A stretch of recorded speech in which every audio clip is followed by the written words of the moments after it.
Welcome to our Tuesday morning Mind the Moment session brought to you by Harvard Pilgrim Healthcare and Tufts Health Plan.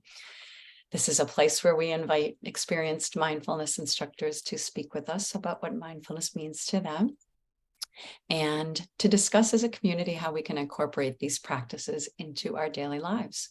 I'm Suzanne Rowe Palacino, and so happy to be here. It seems like it's been years with Zeenat Potia, instructor with Harvard Pilgrim Healthcare and friend of the program. So good morning, Zeenat. Good morning. It's so good to be here with you, Suzanne, and really nice to see everybody today. Thank you for taking the time to show up in this way. Yeah. It's not to be minimized for sure that our lives are busy, and it says a lot that we can set aside even just this half hour for a 12-minute practice. So a big feeling of gratitude that you've done that and joined us this morning. So for those of you that are new, a very special welcome to our program. Today we'll start off with a question for the group. Zeenat will post something related to a theme, and she'll share a few words with us, and we'll get right into practice. Our practice is at least 12 minutes, which is the sweet spot, confirmed by Dr. Amishi Jha, who is a neuroscientist out of University of Miami, and she's been on the program here. You can find some of her conversations and talks on our YouTube channel that I can share a little bit later on. But she's confirmed that 12 minutes through her research, extensive research, that 12 minutes is a really good timing for seeing some really positive results from meditation.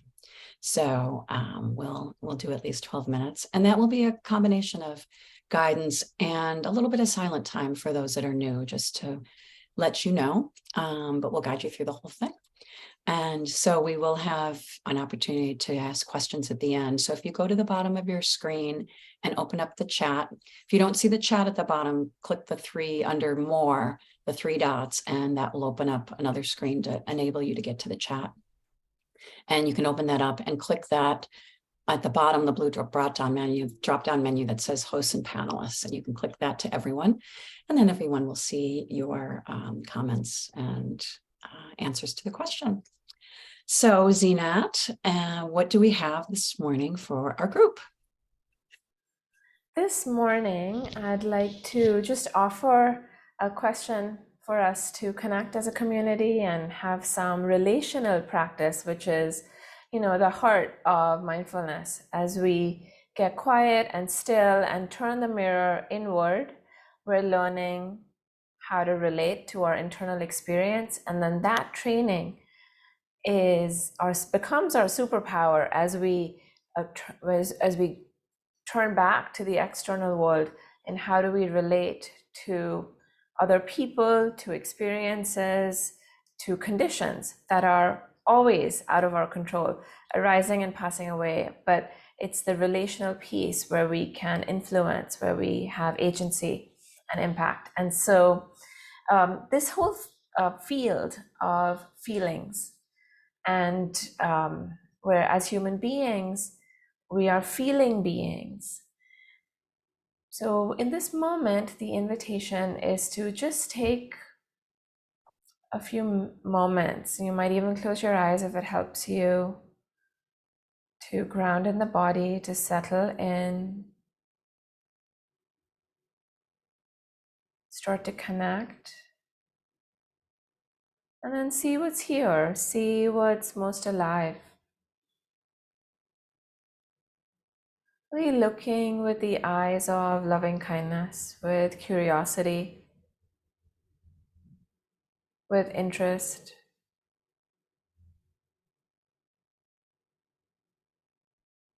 What's here? And then if you feel comfortable as you start to transition back out,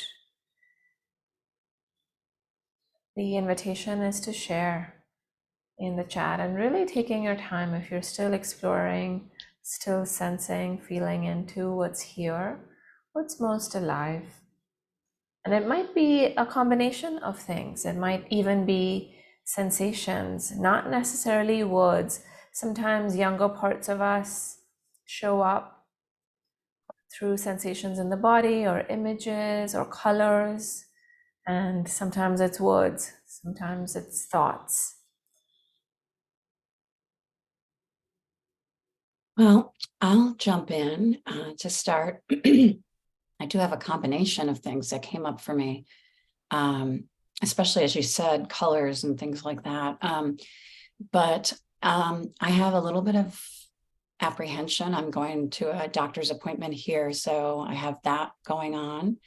But I also have a really deep feeling of love because I'm with two really good friends here in New York, and I got to see my friend's mother, who I love dearly.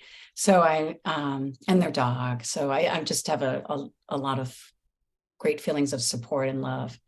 And I also, there's a lot of fresh air coming in this room, so I'm just feeling like refreshed. So Thank you, Suzanne. Beautiful. yeah. How about you, Zeenat? I have a feeling of groundedness, of steadiness, of being fully here. Also gratitude to be able to open to that awareness. And then there's a little bit of worry around, whatever the storm will bring and potential school closures, and a lot of it, I don't even know it's going to happen in the Boston area, but it's there. I can feel it in the background. Yeah, thank you. Yeah, there's a lot going on. Yeah, so we've got some interesting comments. Concern and care flowing with shades of cool lavender and warm gold. Ooh. Feeling a little damp from the rain and wind and unsettled with the forecast over the next day. Yeah, everything seems a little bit up in the air as to how things will. And now that it's spring, you never know what you're going to get with some of these nor'easters. Felt my bare feet and the cozy connection with the rug that helped to remind me it's okay. Yeah, grounding is really nice to do. Excited for new business prospects, rebirth post-COVID. That's hopeful. I like that. Unsettled too, kind of low energy feeling. A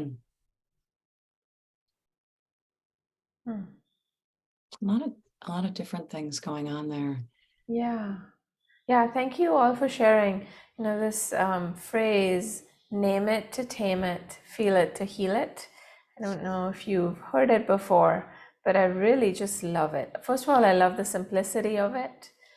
And what we're doing here is we're naming what's here, naming the feelings, and then feel it to heal it. It sounds so simple.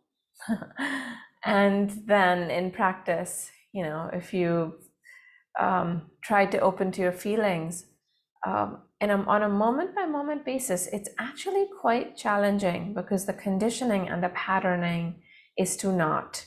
And this is not, just we have our individual patterning, but it's kind of an ancestral patterning because as human beings, we're hardwired for survival, and so we gravitate to the pleasant.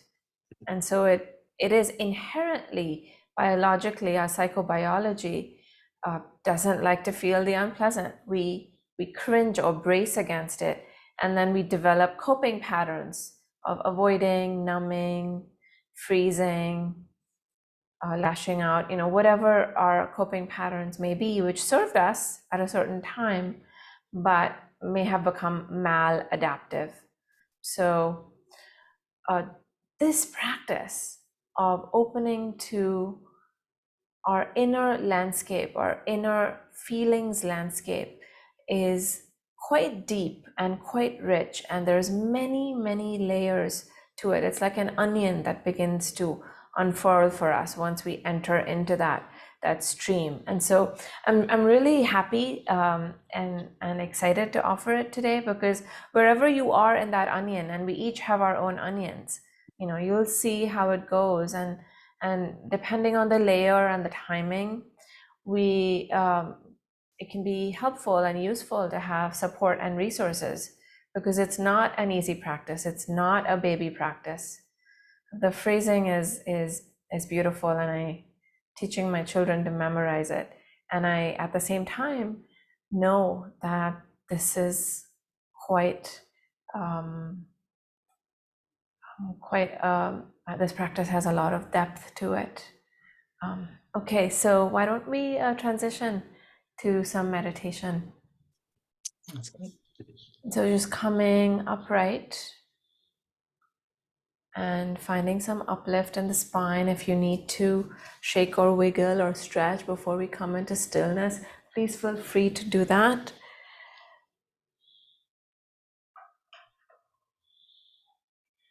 And the invitation, if you're comfortable, is to gently close the eyes. You might want to have the eyes with a soft gaze open. That's fine as well.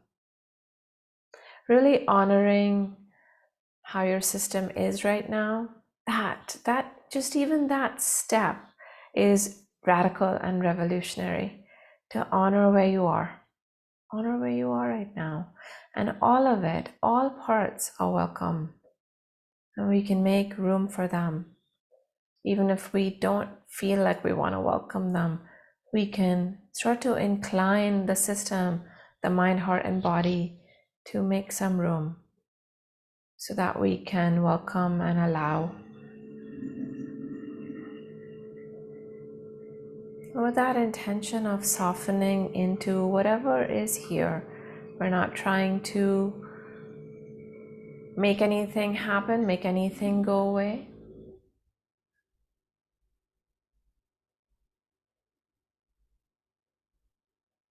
We're aligning with what's here.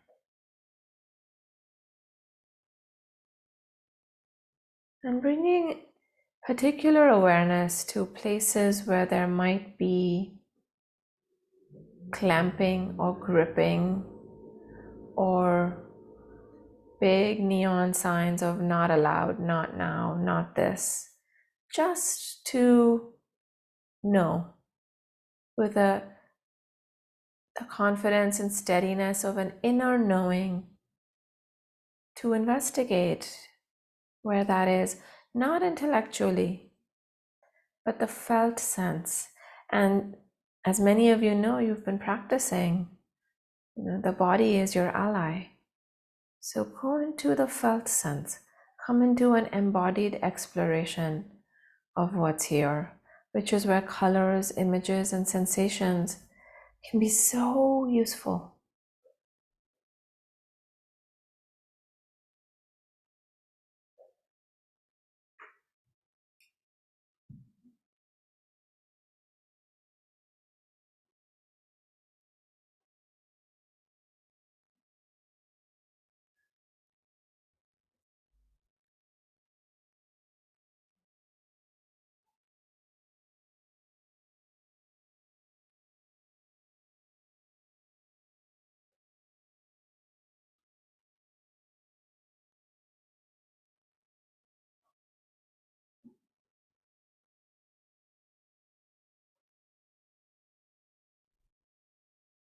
Spinning an internal cocoon of allowing, of knowing, of being with. Being with is one of the wings of dharma practice. Being with the emotional landscape that's here right now. And really, our emotions show up through different doorways, as named earlier: thoughts, sensations, moods.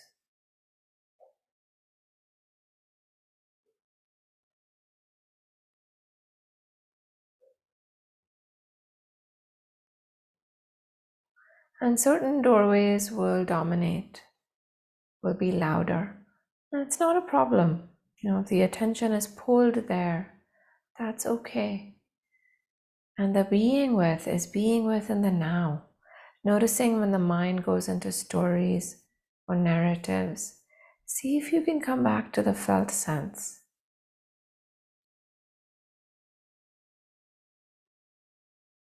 See if you can come back to the intention of holding with care, with curiosity, with receptivity, whatever is here.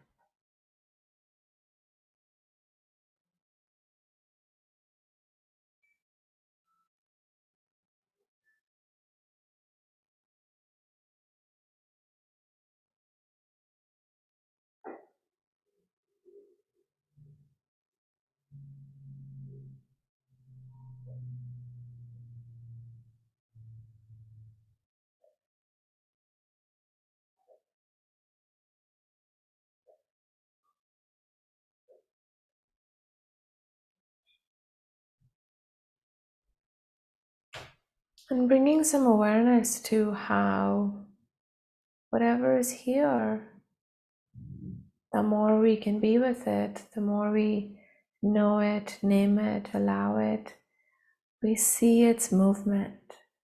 We see that it has movement, that it's not fixed. And so see if you can tune into the bubbles, the bubble nature of this reality. It's changing moment to moment.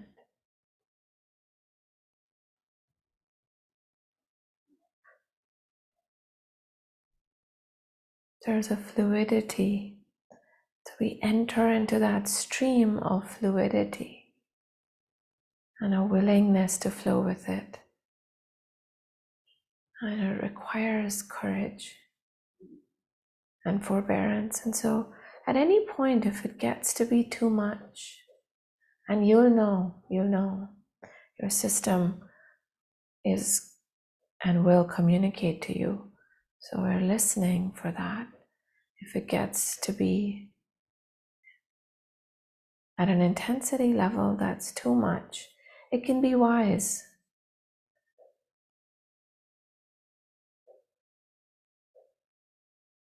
to step back a little bit.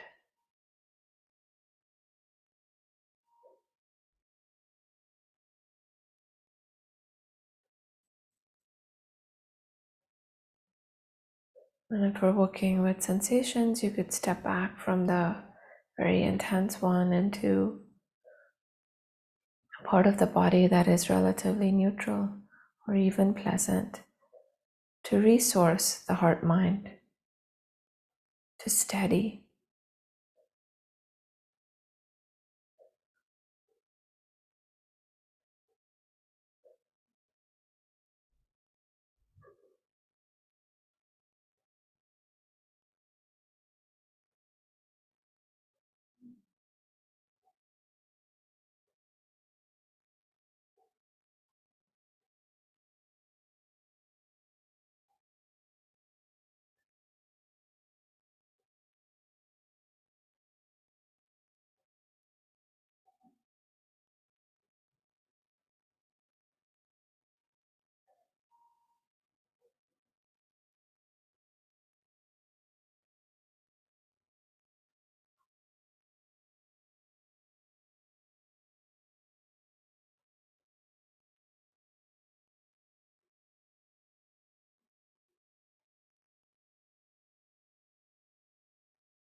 Last minute or so,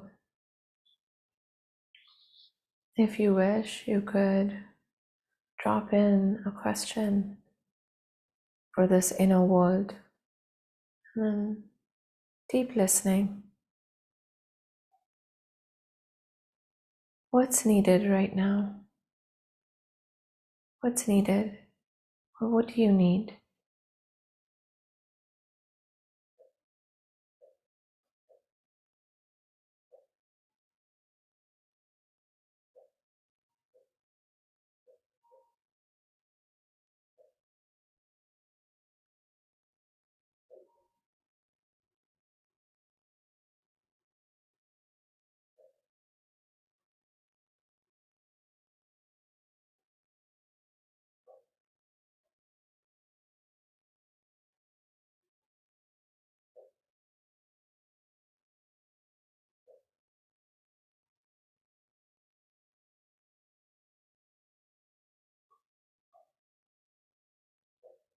Letting the parts know that you heard them.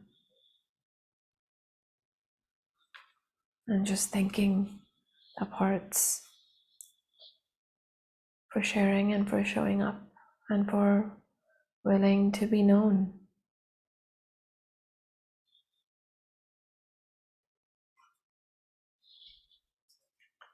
In a moment or so, starting to transition back.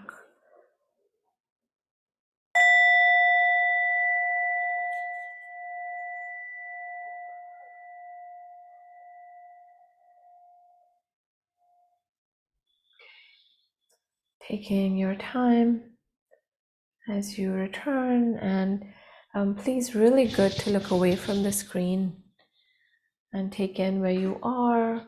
Let the body, heart, mind know where you are, and seeing with fresh eyes. Thank you for your practice. Thank you so much, Zeenat. A lovely, peaceful practice. And I really love what you mentioned within the guidance about spinning your own internal cocoon. That's really lovely visualization. Glad. Good. Good. Mm. You know, you can microdose this practice throughout the day. So something to just tuck in to your heart or your back pocket. And especially when you feel dysregulated or you feel like you're avoiding something. These are all little clues. Oh, you can just pause and do a minute of this practice. Nobody even has to know. You could even do it on a bus or a train. So powerful and so good to start to train the mind to do it habitually. It's a pathway to waking up, to being more aware. And then, you know, I think you also, we all know this, and I really would like to offer it as a reminder to myself as well as everybody else, that the feelings that and the things that we're opening to are not necessarily the truth. They could be, not to invalidate them, but the way to truth is to be with, to allow, to validate, and to work with, but to not necessarily take them as fixed. They're really like weather. You know, we kind of have to hold both of that awareness. I want to get really close to it and know it and be with it and work with it. And I know that this is not fixed, that I'm not going to cling to it as me or mine.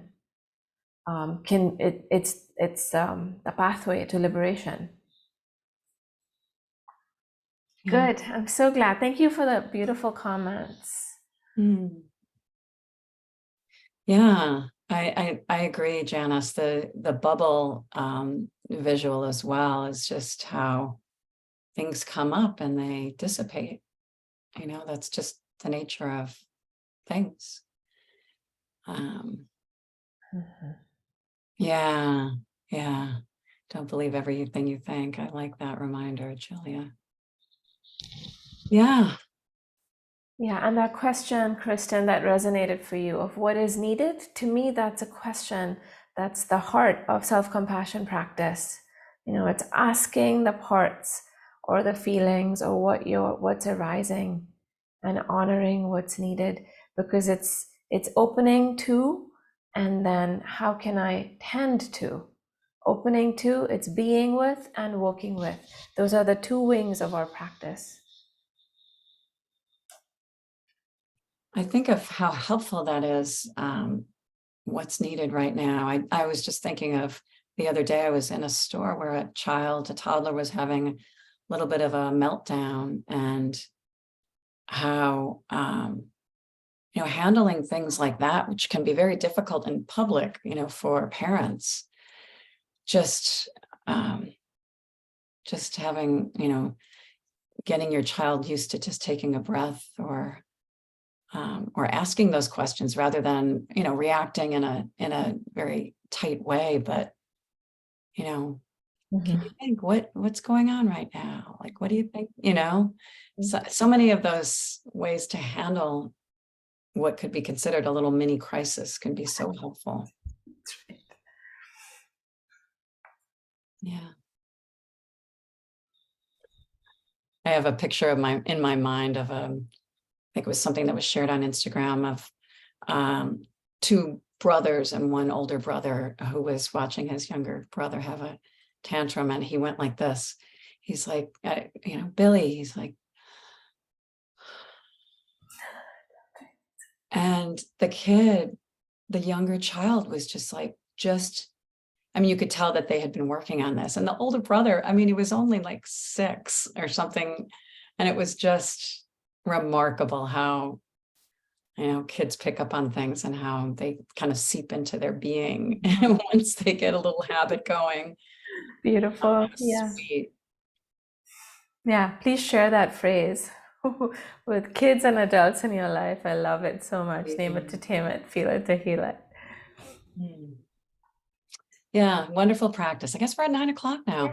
So, so nice to be with all of you this morning, and to start our day together with this lovely practice. And Zeenat, it's a gift to have you here in the morning. So we love to have you on our Tuesday session. So yes, thank you, Julia. And thank you to everyone for being here. And yes, have a great rest of your week. Hopefully you can join tomorrow morning. I'll have the Zoom meeting for all of us tomorrow morning. So see you soon. Pleasure. Thank you all. Bye. Thank you for your practice. Yes, see you soon.